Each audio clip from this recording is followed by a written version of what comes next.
سلام، وقتتون بخیر. همونطور که بهتون قول داده بودم میخوام که یه سری ربات‌های جدید رو بهتون معرفی کنم. اول از همه ربات‌هایی که معتبر و تیک آبی رو گرفتن رو میخوام بهتون بگم. پروژه‌ای که تازگی تیک آبی رو گرفته پروژه ککس آی او پاور هستش. وارد برنامه میشیم.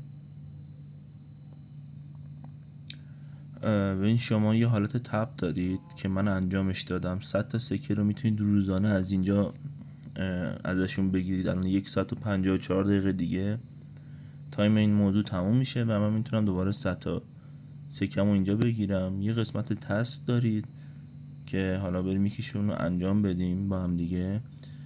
شیر توییت رو میزنیم،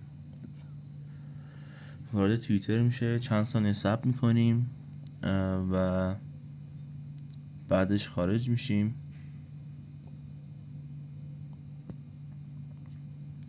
چک رو که بزنید بعد چند ثانیه گزینه کلیم فعال میشه، میزنید و 500 سکه رو میگید. چند ثانیه بعد فقط بهش زمان بدید. همین.